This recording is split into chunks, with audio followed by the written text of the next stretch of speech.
Okay, we are rolling. Champions of Champions boxing talk here. This is the Terence Crawford v Jeff Horn final fight breakdown. I'm only going to really do one. There are a few things that look really obvious about this fight. But there's a but there. Who is the guy that has the fast hands or the faster hands? Judging by the eye test. That's Terence Crawford. Who is the guy that is able to fight really well at distance and range? That's Terence Crawford. Who is the guy with some of the best boxing skills and IQ in the sport since, many argue, Floyd Mayweather? That's Terence Crawford. Who is the guy with the ability to fight from orthodox stance to southpaw stance and switch very quickly, and is able actually to fight from either stance for the whole 12 rounds of a fight? That's Terence Crawford. Who has more championship experience, knockouts, fights, etc.? That would be Terence Crawford. All of that concludes me to believe, or concludes some to believe, that the obvious winner against the guy who comes forward, he's not afraid to throw punches, not afraid to take a shot, to give a shot. Some are thinking Terence Crawford has Jeff Horn's number easily. That seems very logical. People underestimate something in boxing though. Size. Strength. Arguably, Jeff Horn will be bigger than Terence Crawford come fight night. Arguably, maybe not in punching power, but it could end up comparable. We don't know if Terence Crawford has concussive power when he hits welterweights. But the strength and the power are at least maybe going to be on a similar level in this fight. Both have stamina, but one has used his stamina at welterweight, the other has not. Where am I really going with this? As I've said, Jeff Horn has underrated footwork going forward. Terence Crawford has some of the best footwork around. Jeff Horn likes to engage, likes to hit. And he does so much work if you watch the fight back against Manny Pacquiao that, again, as I said, he takes shots. How many times, though, have we seen Terence Crawford start in his own fights and been clipped by shots recklessly? That is where Terence Crawford certainly is not Floyd Mayweather. What is going to happen when he gets hit by a welterweight? These are questions that need to be answered, because where I'm going right now is for a Terence Crawford decision. Not a KO, a decision. I think it's the safest bet. And a decision in a competitive fight. If Jeff Horn was a light welterweight, I would be picking Terence Crawford by KO. Because if you don't have the right frame and you're a smaller build, having tenacity running onto Terence Crawford can only lead to trouble with his very powerful shots, hand speed and counter-punching ability. People are saying that Jeff Horn will only go 2 rounds in this fight. Well, Terence Crawford could not knock out Ricky Burns. Much smaller man than Jeff Horn. Terence Crawford could not knock out Victor Postol, much smaller man, and probably less power than Jeff Horn. And Terence Crawford fought the cautious fight of his life against Victor Postol. Now, Victor Postol is more measured and not as, shall we say, frenetic as Jeff Horn. Even so, Terence Crawford had dropped Victor Postol on numerous occasions when they fought. Never picked up the pace to try and finish the job. What's he going to do if Jeff Horn's chin holds up? And if he drops Jeff Horn will not back off. He will keep fighting him. He will make Terence Crawford earn this victory. I see the pattern of the fight looking very similar to Chino Maidana v Floyd Mayweather 1.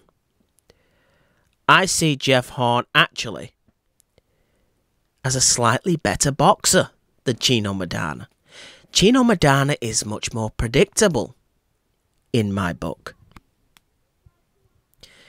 The reason I also doubt Terence Crawford in terms of knocking Jeff Horn out is for this reason. Terence Crawford was the very best at 140. Looked sensational. Unified the division. Became undisputed champion, in fact, at the division. With the best of the best. There was also another man, though, that had beaten one of the best 140-pounders we've seen. Certainly a lot better victory at 140 than beating Victor Postol, let me tell you. Don't put yourself under any illusion. Costa Tszyu at 36 years of age was still better than Victor Postol. No doubt. You're not telling me any different. Ricky Hatton was a unified champion at 140 pounds. Completely different style to Terence Crawford, but hear my point here. He was running through guys at 140 pounds. Running through them. Steamrolling them. Bit similar to Miguel Cotto was running through people at 140 pounds. So the night he fought Eamon McGee, many people did not see Eamon McGee on the same level as Ricky Hatton. But Eamon McGee's a welterweight and dropped Ricky Hatton. Ricky found out his first lesson that welterweights are bigger and stronger, even if it is only 7 pounds. 7 pounds is a lot in boxing. Terence Crawford is a bigger, I think, 140-pound fighter than Ricky Hatton was. And a different style, as I say. But size counted. Ricky Hatton beat Eamon McGee. But there was a few questions there. Fair enough. A one-off occasion. Ricky Hatton steamrolls Costa Tszyu later down the line, as I just said. Then he goes on to beat Carlos Mauser with a sensational, I think it was, flying left hook. Knocks him out. Spark. Spark. Then the fight to really introduce Ricky Hatton as a welterweight to American audiences was his match v Louis Collazo, a southpaw. Eamon McGee was a southpaw. But more than the stance, let me tell you, everybody thought that this was an easy way for Ricky Hatton to get a title at the welterweight division. Again, Ricky Hatton was considered in the top 4 pound-for-pound fighters on earth at that point, after his fight and victories against Costa Tszyu. So many people are thinking, well, wow, this Louis Collazo, he's good, but he's not Floyd Mayweather. Ricky Hatton will have his way with him.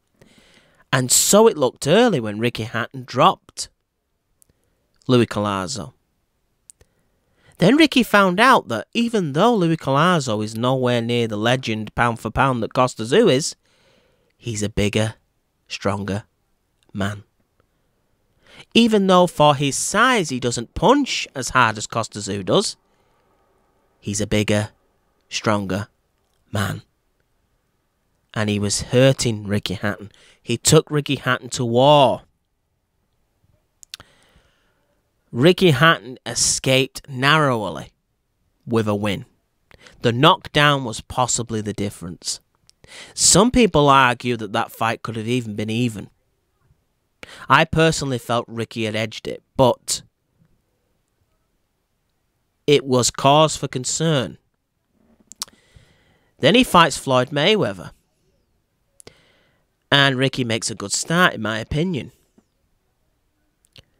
But Floyd's strength plays a key in that fight. Why? Floyd is a bigger man. He's at least as strong. Ricky Hatton was a very strong 140-pounder. But 7 pounds make up for that strength in a different division.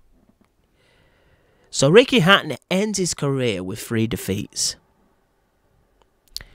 Only one of them was at light welterweight. The 2 other defeats were to welterweights. Floyd Mayweather and Shevchenko when Ricky Hatton made his return. So the point I'm making here is, if you are a Terence Crawford fan, don't count your chickens yet. This might be a much more awkward assignment than you thought. We all believed in the UK and in the States at the time that Louis Collazo was food and the next deal was going to be Floyd Mayweather. But after that fight, Ricky Hatton had to go down and win a few fights and look impressive against Luis Castillo to get the build-up for that Mayweather fight again, because people were not convinced by his performance at welterweight. If Jeff Horn puts up a good show, do you honestly think people are going to believe that Terence Crawford is the man to beat Errol Spence and Keith Thurman? Terence may have to go on a good showreel fight here and get some good wins to get those fights back hyped again, if Jeff Horn holds his own. See, Manny Pacquiao has an excuse if he lost, which I don't think he did. Terence Crawford has no excuse to struggle. He's meant to be pound for pound, but guess what? I'm clever enough to know, and I'm sure you are too, that the size may negate some of the skill in this fight. Right? Manny Pacquiao, when he was beating bigger men than him in his youth, was a different level. That guy's an all-time great. Terence is getting there, but this Terence Crawford is not as good at 30 as Manny was at 30. I'm sorry, he's not. And he can... Manny could be hit, Terence can be hit. Maybe even more so. He gets very confident and cocky early on. That may play into Jeff Horn's hands here. The thing is, many people were criticising Pacquiao's pick for Jeff Horn, calling him a cherry pick in that fight in Australia. The same people then claimed that Manny Pacquiao had beaten Jeff Horn, me included, but I never said Jeff Horn was a cherry pick. Never. The same people now are claiming that Terence Crawford is fighting the big bad wolf, but yet Pacquiao was cherry picking. How does that make sense? If it's a cherry pick for a 38-year-old fighter past his prime, then it's an ultra cherry pick for a guy who is pound for pound in the top 2 or 3 and right at his prime. Let's have some sense. So, where does that leave us? It leaves us with the question mark. We've not seen Terence Crawford fight a welterweight, a genuine welterweight. Sometimes a guy that eats himself out of the welterweight division in Jeff Horn.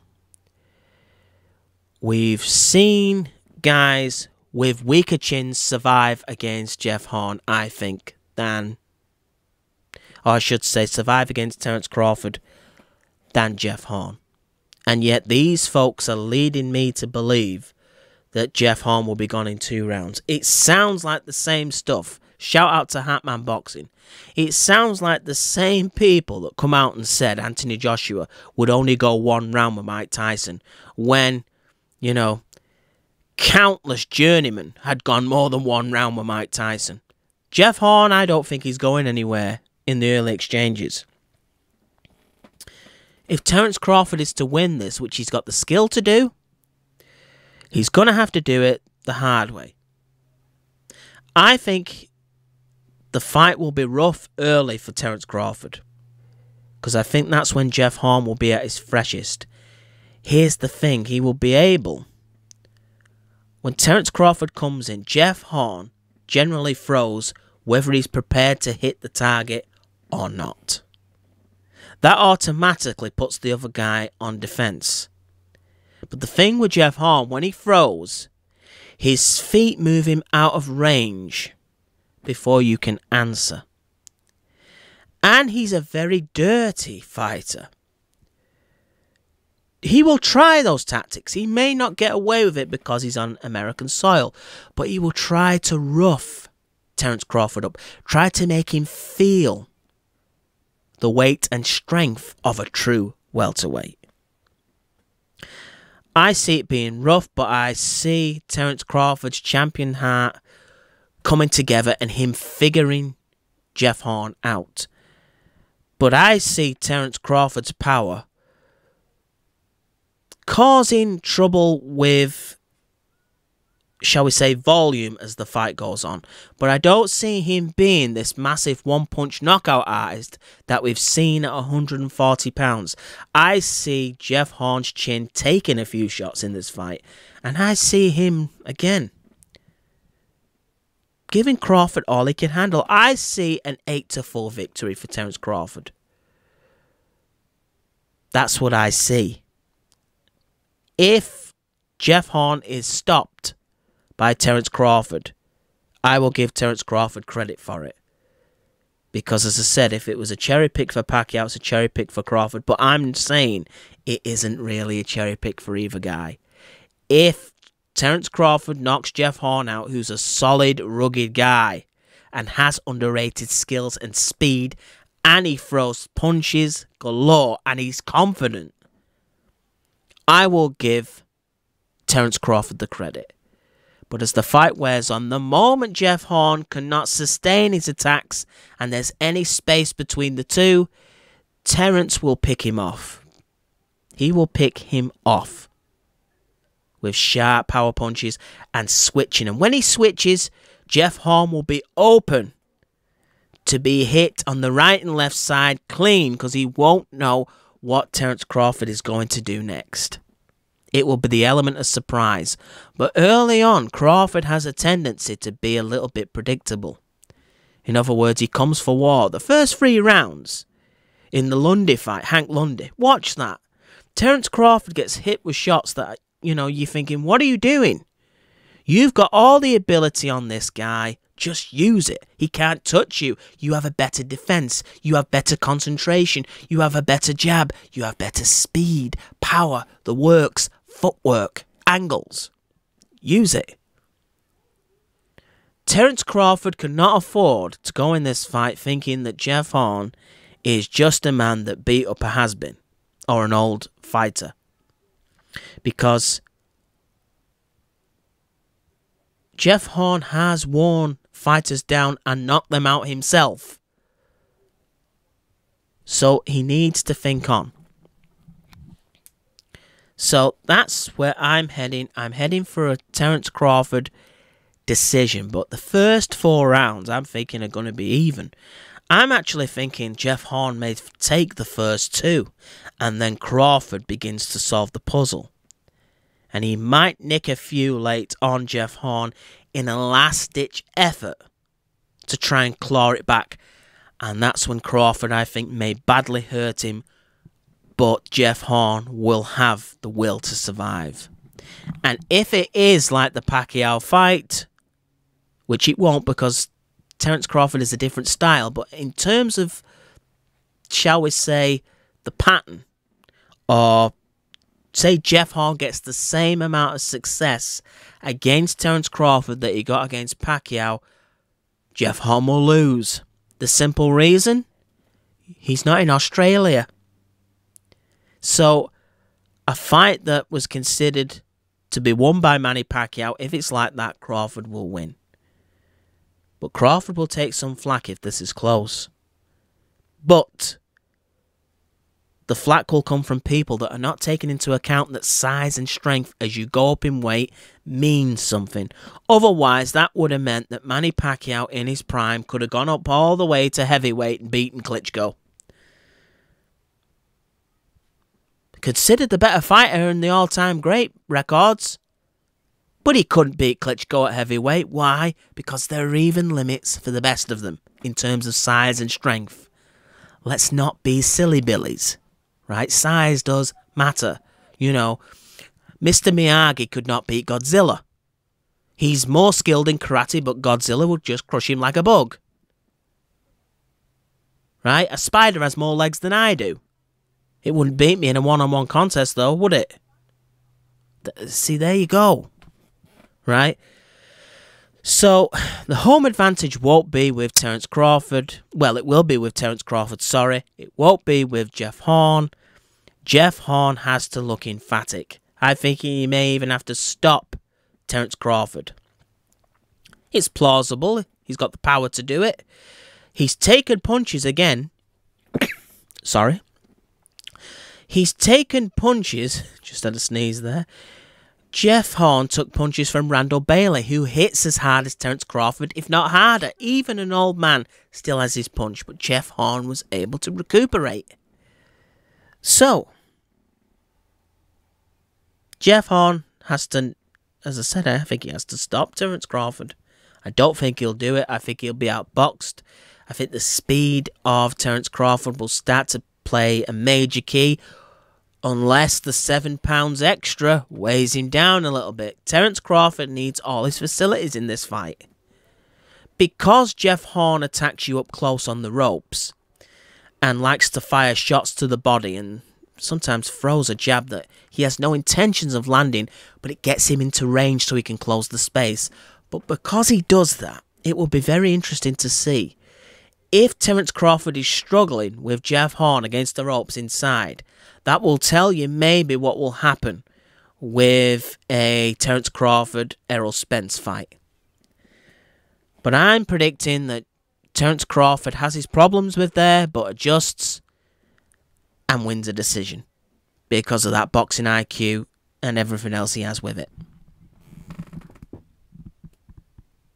So that's my prediction. This is Champions of Champions Boxing Talk. Bud Crawford to win. And I'm out.